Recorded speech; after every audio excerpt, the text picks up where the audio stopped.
Have you ever thought you were too small to make a big difference? Welcome to Storytime by Lingokids. Today's story is about showing the world that bigger is not always better. So get comfortable. Subscribe or follow us so you never miss one of our episodes.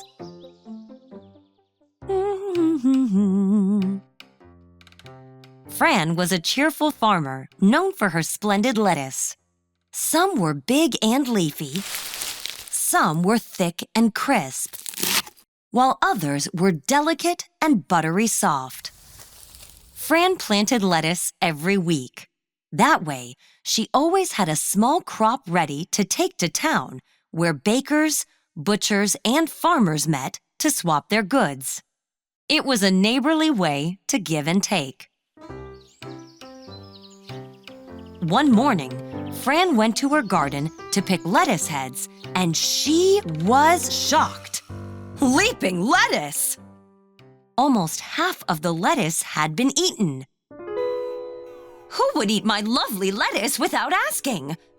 She looked around and noticed prints in the soil. They looked like hooves. As her eyes followed the direction of the prints, she let out a cry. Ah! Standing in the yard was a buck, a male deer. He was chewing her flowers like they were candy. Hey, those are my flowers, and these were my lettuce heads. You can't eat them. The buck couldn't care less. He looked over at Fran. Who's gonna stop me? Fran could not believe how rude this deer was. She grabbed a broom and ran toward the buck to scare him away. You big bully! Go home! The deer replied, I'm leaving, but I'll be back. And the deer went bounding through the forest. Fran cleared the chewed-up garden and planted new seedlings. Using some wood and string, she made a simple fence around her lettuce and flower beds. I hope this stops that deer. He's a mean-eating machine, Fran said with her hands on her hips. The next morning, Fran went out to gather the little lettuce she still had. And what do you think she saw?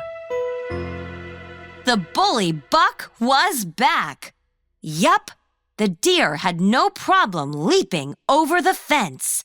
He was in the garden chewing Fran's red leaf lettuce.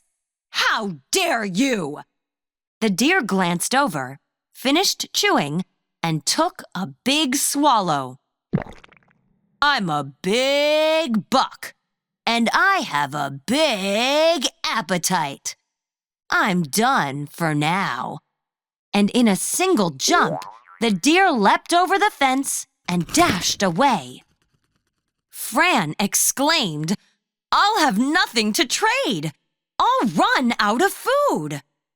Just then, she heard a very tiny sound. Hey, I saw what that big buck did.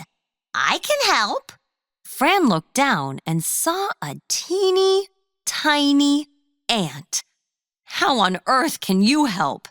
He's so big and, well, you're so small.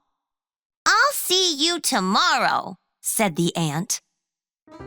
The next morning, Fran rushed out to the garden.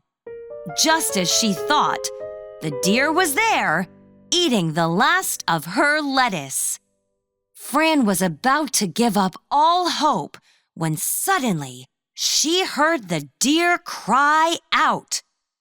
Ouch! Ouch! Ouch! Ouch!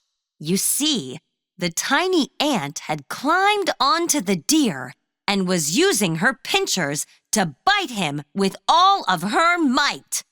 Take that! And that! And that! The ant chomped the deer from nose to tail, attacking like an army of ants. Ouch! Ouch! Ouch! I'm out of here!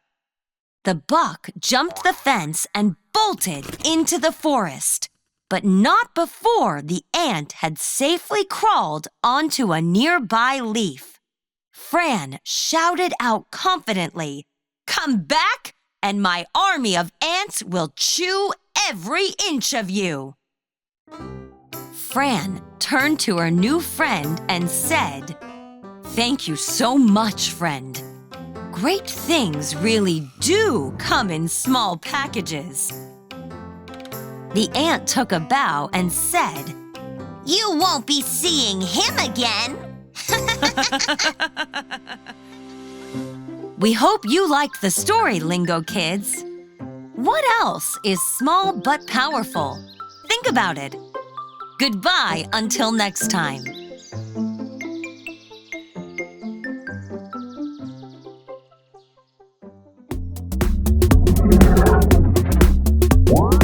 More songs, activities, and podcasts on our YouTube channels.